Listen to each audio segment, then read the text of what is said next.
Φαντάσου να ξυπνάς ένα πρωί και να συνειδητοποιείς ότι το σπίτι σου δεν είναι δικό σου. Το πληρώνεις σε δόσεις ή σε ενοίκιο. Η μουσική δεν είναι δική σου, πληρώνεις συνδρομή για να την ακούσεις. Οι ταινίες που παρακολουθείς δεν είναι δικές σου, πάλι πληρώνεις κάποια συνδρομή. Το κοινό που παρακολουθεί μέσα από τα social media δεν είναι δικό σου. Αν αύριο αλλάξει ο αλγόριθμος, έχεις εξαφανιστεί. Ακόμα και η προσοχή μας, η δικιά μας η προσοχή, δεν είναι δική μας αυτή καθεαυτή. Κάποιος την κατευθύνει, κάποιος την αγοράζει, κάποιος την πουλάει. Θέλω να γυρίσουμε λίγο το χρόνο πίσω και μαζί να θυμηθούμε το τεράστιο αιώνιο δίλημμα μεταξύ καπιταλισμού και κομμουνισμού. Ελεύθερη αγορά ή κράτος. Κέρδος ή ισότητα. Ατομική ιδιοκτησία ή συλλογική κατανομή. Βέβαια, ας μην κοροϊδευόμαστε. Το δίλημμα αυτό έχει πλέον παλιώσει. Ο κομμουνισμός έχει αποτύχει ως το μονοκομματικό μοντέλο. Αλλά αυτό δεν σημαίνει και ότι ο καπιταλισμός θα είναι αιώνια εδώ για πάντα, τουλάχιστον στη μορφή που τον ξέρουμε σήμερα. Γιατί το πραγματικό ερώτημα του 21ου αιώνα, όπως το βλέπουμε να εξελίσσεται μπροστά μας, δεν είναι καπιταλισμός ή κομμουνισμός, είναι μετά τον καπιταλισμό. Τι άλλο θα δούμε, ρε μάγκες? Για να καταλάβουμε όμως τι έρχεται, πρέπει λίγο να δούμε τι ήταν αυτή η σύγκρουση τελικά. Καπιταλισμός, με απλό ορισμό μέσα από το Διεθνές Νομισματικό Ταμείο, είναι το σύστημα όπου οι ιδιώτες κατέχουν και ελέγχουν ιδιωτικές περιουσίες, επιχειρήσεις, παραγωγικά μέσα και η τιμή καθορίζεται με βάση την προσφορά και τη ζήτηση. Με λίγα λόγια, η αγορά αποφασίζει τι έχει αξία, ο ανταγωνισμός πιέζει τις επιχειρήσεις να γίνουν καλύτερες, να ρίξουν τις τιμές προς τα κάτω, προκειμένου να μπορέσουν να προσελκύσουν περισσότερους πελάτες ή να φτιάξουν αυτό το super duper wow προϊόν που ο ανταγωνιστής δεν το έχει με τίποτα. Αυτό το σύστημα είναι που έχει φτιάξει το σύγχρονο κόσμο. Γι' αυτό έχουμε τρελή ανάπτυξη σε τεχνολογία, σε φάρμακα, σε υποδομές και γενικότερα τεράστια αύξηση της παραγωγικότητας. Και κακά τα ψέματα, συνδέθηκε ιστορικά με μείωση της ακραίας φτώχειας, ειδικά όπου υπήρξε γρήγορη και διατηρήσιμη οικονομική ανάπτυξη, όπως δείχνουν οι αναλύσεις της Παγκόσμιας Τράπεζας. Φυσικά δεν σημαίνει ότι όλα έγιναν τέλεια και ούτε όλοι κέρδισαν το ίδιο. Απλά ο καπιταλισμός απελευθέρωσε μία πανάρχια ανθρώπινη ενέργεια. Τη φιλοδοξία. Το θέλω καλύτερο, θέλω να κερδίσω, θέλω να ανέβω, θέλω να είμαι καλύτερος από τον διπλανό μου, θέλω να λύσω ένα πρόβλημα και θα ανταμοιφθώ γι' αυτό. Με λίγα λόγια, ένα σύστημα το οποίο, αν βάλεις το κεφάλι σου κάτω, σκεφτείς, δουλέψεις, προσφέρεις, θα ανταμοιφθείς. Αλλά το ίδιο αυτό το σύστημα έχει καταφέρει κάτι το οποίο δεν σχεδιάστηκε γι' αυτό. Σύμφωνα με το World Inequality Report, το πλουσιότερο 10% του πλανήτη κατέχει περίπου τα 3/4 του παγκόσμιου πλούτου, ενώ το φτωχότερο 50% κατέχει μόλις ένα πολύ μικρό κομμάτι. Άρα ναι, φυσικά και ο καπιταλισμός παράγει πλούτο, αλλά πού πηγαίνει όλος αυτός ο πλούτος είναι ένα εύλογο ερώτημα. Η απάντηση στον καπιταλισμό ήρθε από τον κομμουνισμό, Μάρξ και Έγγελς και πολλοί άλλοι που ακολούθησαν μετά. Να μην ανήκουν τα μέσα παραγωγής σε λίγους, αλλά σε ολάκερη την κοινωνία. Να μην μαζεύεται ο πλούτος στην κορυφή, να μοιράζονται οι πόροι πιο δίκαια. Να μην εξαρτάται η ζωή ενός ανθρώπου αν έχει γεννηθεί με περιουσία, με πλάτες, γνωριμίες, νονούς, θείους, κουμπάρους, ξαδέρφια σε υψηλά ιστάμενα μέρη. Δεν ακούγεται λίγο πολύ τέλειο και απόλυτα δίκαιο? Άλλωστε, ο κομμουνισμός περιγράφεται ως εκείνο το σύστημα που επιδιώκει την αταξική κοινωνία, να μην υπάρχουν δηλαδή πλούσιοι, μεσαίοι και φτωχοί, και τα βασικά μέσα παραγωγής να ανήκουν δημόσια ή συλλογικά τέλος πάντων σε ομάδες ανθρώπων. Έγινε κράτος και το κράτος έδειξε την άσχημη πλευρά αυτής της ιδεολογίας. Διότι όλο αυτό το αφήγημα οδήγησε σε πολύ άσχημες καταστάσεις. Στην αναποτελεσματικότητα,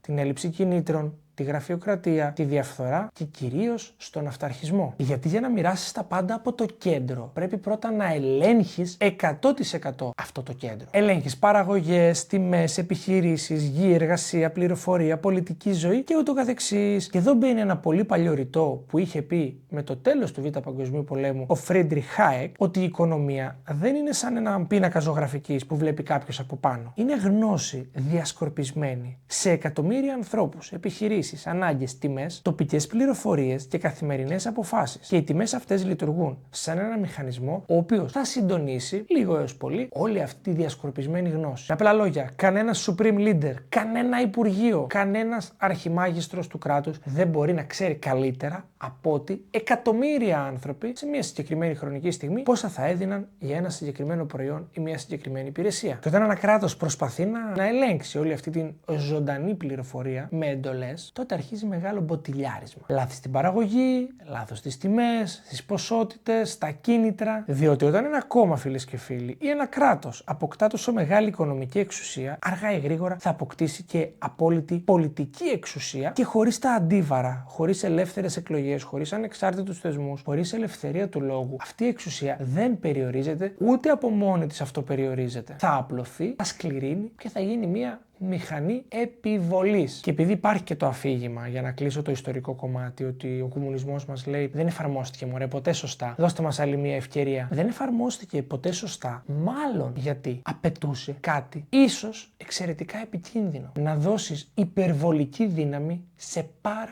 πάρα πολύ λίγα χέρια. Η ιστορία έχει αποδείξει ότι αυτό σπάνια έβγαζε σε καλό. Και μην ξεχνάμε ότι αντίστοιχε εξουσία μαζεμένη σε πολύ λίγα χέρια είχαμε κάτι εποχές με βασιλιάδες, με φεουδάρχες, με άρχοντες και ούτω καθεξής. Τελειώσαμε τη συζήτηση. Ο καπιταλισμός νίκησε τον κομμουνισμό, η ιστορία έβγαλε το αποτέλεσμά της και πάμε παρακάτω. Δεν μπορούμε να αλλάξουμε το χθες. Μισό λεπτό όμως. Το γεγονός ότι ένα σύστημα νίκησε το μεγάλο του αντίπαλο δεν σημαίνει ότι δεν μπορεί να στραπατσαριστεί, να διαλυθεί εκ των έσω, δηλαδή από τις δικές του μοναδικές στρεβλώσεις. Ο καπιταλισμός απογειώθηκε και φαινόταν το δικαιότερο σύστημα ever γιατί πατούσε πάνω σε 4 βασικότατες προϋποθέσεις. Νούμερο 1. Οι πόροι έμοιαζαν απεριόριστοι. Νούμερο 2. Η εργασία βασίζονταν κατά τεράστιο ποσοστό σε ανθρώπινη εργασία. Νούμερο 3. Η πληροφορία ήταν λίγο πολύ σπάνια. Και νούμερο 4. Η ανάπτυξη λύνει περισσότερα προβλήματα από όσα δημιουργεί. Σήμερα όμως και τα 4 αυτά δείχνει να τρίζουν. Είναι οι πόροι άπειροι, είναι άπειρη η πρόσβαση σε ενέργεια, σε διατροφή, σε νερό και σε κατοικία. Θέλετε να δούμε το παράδειγμα της Ελλάδας το 2026? Η εργασία δεν είναι αποκλειστικά πλέον ανθρώπινη. Τεράστιο ποσοστό των εργασιών που κάναν παλιά άνθρωποι πλέον τα κάνουν υπολογιστές, κομπιούτερ, ρομπότ, τεχνητή νοημοσύνη. Έρχεται και το World Economic Forum εδώ, το οποίο αναφέρει πως τεράστια αναδιάρθρωση της αγοράς εργασίας θα έρθει μέχρι το 2030 και πως οι θέσεις που θα χαθούν, κάποιες άλλες βέβαια θα δημιουργηθούν και δεξιότητες θα αλλάξουν ριζικά για πάντα, όπως ξέραμε το εργατικό δυναμικό. Άρα δεν τελειώνει ακριβώς η εργασία. Εντάξει, θα έρθουν και νέες θέσεις εργασίας. Δεν θα χαθούν μόνο. Αλλά τελικά ποιος τα παράγει, ποιος θα πληρώνεται και ποιος θα μένει εκτός του όλου συστήματος είναι ένα ερώτημα που ακόμα δεν έχει απαντηθεί. Η πληροφορία, θα γελάσω τώρα πραγματικά, είναι παντού. Το πρόβλημα των ημερών μας δεν είναι η έλλειψη πληροφορίας, είναι η υπερπληροφόρηση.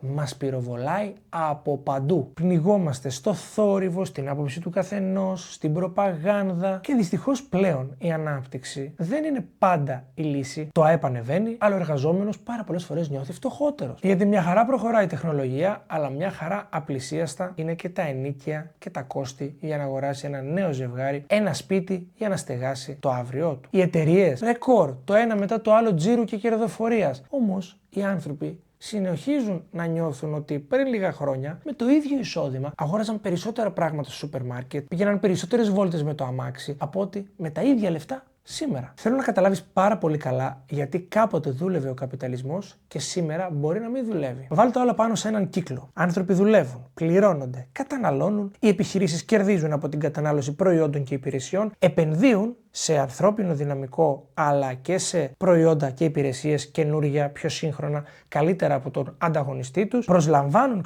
ξανά οι άνθρωποι δουλεύουν, ξανά πληρώνουν, ξανά καταναλώνουν και ούτω καθεξής. Άρα τι γίνεται όταν η τεχνητή νοημοσύνη θα πετσοκόψει μερικές θέσεις εργασίας και τι γίνεται αν πολύ μεγάλος όγκος της οικονομικής δραστηριότητας τελικά περνάει μέσα από πολύ λίγες και ακραία ελεγχόμενες πλατφόρμες. Και εδώ γεννάται το μεγάλο ερώτημα. Αν ο κομμουνισμός φυσικά δεν είναι η απάντηση του αύριο, αλλά και ο καπιταλισμός τρώει μεγάλες σφαλιάρες από το δικό του το ίδιο το μοντέλο, τότε τι είναι αυτό που μπορεί να έρθει να μας βρει αύριο? Το πρώτο σενάριο που έκανα μία έρευνα και έψαξα έτσι και διάβασα είναι ένα το οποίο δεν ακούγεται ωραίο και δυστυχώς το βλέπουμε κατά μία έννοια να σχηματίζεται. Τον λένε ψηφιακό μεσαίωνα ή αλλιώς Τεχνοφεουδαρχία. Είναι μια νέα τάξη πραγμάτων, φίλες και φίλοι, όπου τα cloud capital, οι πλατφόρμες, οι αλγόριθμοι και τα δεδομένα αρχίζουν να λειτουργούν σαν νέα μία μορφή εξουσίας πάνω στην οικονομία. Διότι στο Μεσαίωνα, αν θυμόμαστε καλά από την ιστορία, τη γη την κατήχανε πολύ λίγοι. Βασιλιάδες, άρχοντες, φεουδάρχες. Τώρα σου λέει ότι η νέα γη είναι οι ψηφιακές πλατφόρμες που τις ελέγχουν ελάχιστοι ολιγάρχες, δισεκατομμυριούχοι και τρισεκατομμυριούχοι. Αντί για κάστρα έχεις πλατφόρμες, αντί για φόρους στον άρχοντα, στο φεουδάρχη έχεις τις συνδρομές και αντί για νόμους έχεις όρους χρήσης που λίγο πολύ όλοι δίνουμε πρόσβαση για να χρησιμοποιήσουμε βασικές πλατφόρμες στις επαφές μας, στα μηνύματά μας και στην κάμερα του κινητού μας. Μια μελέτη της United Nations Trade and Development έχει δείξει εδώ και χρόνια πόσο συγκεντρωμένη είναι η δύναμη των μεγάλων ψηφιακών πλατφορμών σε λίγες super platforms που πιάνουν ένα τεράστιο κομμάτι της συνολικής αξίας της ψηφιακής οικονομίας. Το δεύτερο τώρα σενάριο είναι λίγο πιο αισιόδοξο. Η οικονομία της σχεδόν μηδενικής σπανιότητας. Είναι ένας κόσμος όπου η τεχνολογία κάνει τα βασικά αγαθά τόσο φτηνά ώστε η επιβίωση να μην χρειάζεται να κερδίζεται με κάποιον ιδιαίτερο τρόπο. Το AI παράγει γνώση. Τα ρομπότ παράγουν προϊόντα, ανανεώσιμες πηγές παράγουν την ενέργεια, κάθετες φάρμες παράγουν τα τρόφιμα, αυτοματοποιημένα συστήματα μειώνουν το κόστος σχεδόν παντού και σε αυτό το σενάριο ο άνθρωπος δεν χρειάζεται απλώς να δουλεύει για να επιβιώσει. Θα μπορούσε να ασχολείται με άλλα πράγματα, με την δημιουργία, με την έρευνα, με την τέχνη, με τη φροντίδα, με διάφορα άλλα προσωπικά project. Ακούγεται υπέροχο? Βεβαίως. Όλα τσάμπα, όλα ελεύθερα και εγώ να κάνω τον ζωγράφο ή ό,τι μου καπνίσει τέλος πάντων. Εδώ όμως υπάρχει ένα τεράστιο δίλημμα. Αν βγάλεις την ανάγκη για επιβίωση, την ανάγκη για εξέλιξη, για αυτοικανοποίηση από τον άνθρωπο, ουσιαστικά τι κάνεις? Του δίνεις ελευθερία ή του παίρνεις νόημα? Γιατί από την αρχή της ιστορίας ο άνθρωπος προσπαθεί μόνο για έναν λόγο, για να επιβιώσει. Γι' αυτό δουλεύει, γι' αυτό ανταλλάζει, γι' αυτό έβγαλε τα χρήματα, γι' αυτό κοπιάζει, γι' αυτό βάζει στόχους. Αν ξαφνικά όλο αυτό αλλάξει, πώς είμαστε σίγουροι ότι ο άνθρωπος όντως θα γίνει πιο ευτυχισμένος και πιο δημιουργικός? Γιατί το θέμα δεν είναι το πώς θα ζήσουμε χωρίς δουλειές. Το θέμα είναι αν φύγει ο σκοπός, η ανάγκη, αυτό το αίσθημα από τη ζωή μας, το να προσπαθήσουμε, τότε τι θα μας ενδιαφέρει πια σε αυτή τη ζωή? Πού θα βρούμε νόημα αν αυτό πάψει να είναι το κέντρο μας? Και ένα τελευταίο, το οποίο φαίνεται να είναι και το πιο ρεαλιστικό, τουλάχιστον από πολιτικής πλευράς, έχει να κάνει με τον ψηφιακό κρατικό καπιταλισμό. Κρατικό καπιταλισμό ξέραμε. Τον έχουν εφαρμόσει διάφορες χώρες οι οποίες πετύχανε τις προηγούμενες δεκαετίες. Και η Ιαπωνία και η Γερμανία και τώρα η Κίνα, παρότι όλοι λέμε ότι έχει κομμουνισμό, εν τέλει έχει κρατικό καπιταλισμό. Γιατί η Κίνα δεν έχει ούτε τον καθαρό κομμουνισμό όπως τον ξέρουμε μέσα της, ούτε τον καθαρό δυτικό καπιταλισμό. Είναι ένα